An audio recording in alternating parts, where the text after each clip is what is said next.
Then there's anarcho queer. I was really fascinated with how the anarcho queer symbology is like, you know, the pink triangle. Anarcho queerness utilizes more queer theory and arguments, acknowledging the hegemony of cis heteropatriarchy, of cisgender norms and heteronorms. The groups that I'm thinking of, groups like Bashback or the book Queer Ultraviolence.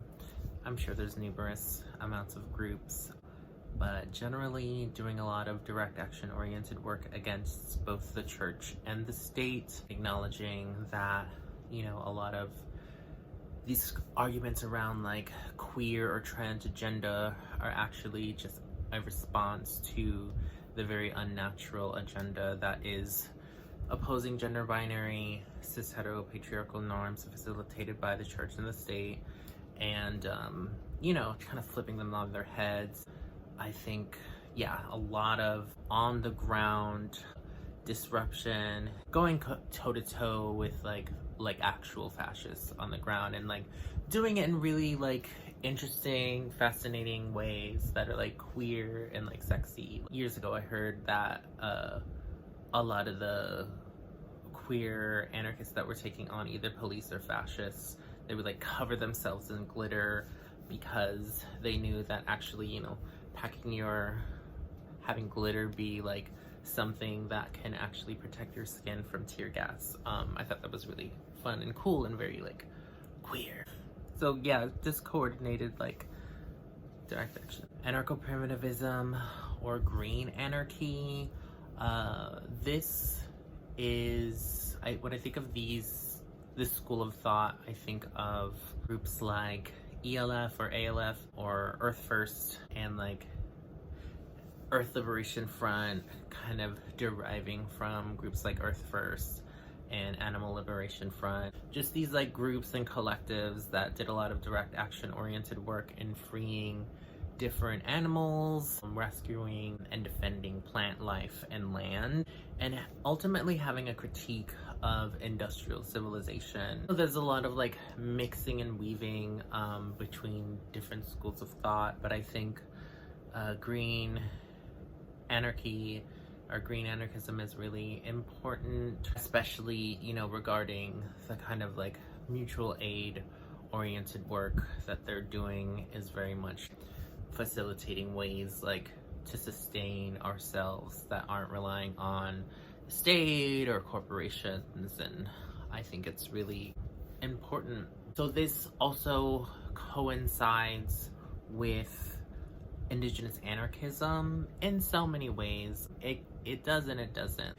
It does in that a lot of Indigenous anarchists or Indigenous anarchism is sustaining traditions, traditional beliefs. I think with green anarchism, there's a lot of appropriation that can happen. With Indigenous anarchism, I think of groups like Indigenous Action Media, Indigenous Mutual Aid, all actually groups that I have either spoken with or fucked with or have mutual understandings and solidarity with throughout the times.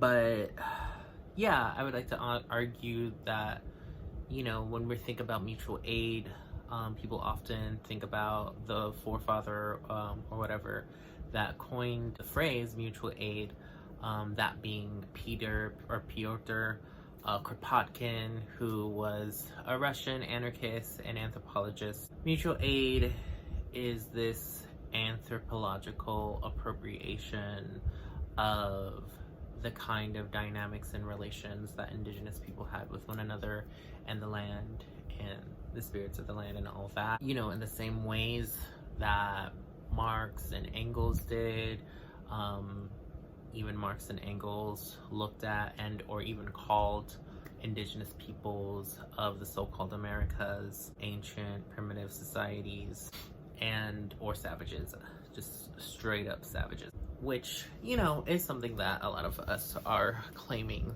more these days. But yeah, it says a lot that the analysis was literally gang. Indigenous peoples and how they organized themselves was often like called and seen as a utopia, when, you know, I'm sure they had their issues too, which, you know, caused a lot of romanticization, but also perpetuated the dichotomy between like primitivism and civility or Western civilization. And the fact that they were calling them ancient societies was also not acknowledging that they were in existence to the day. But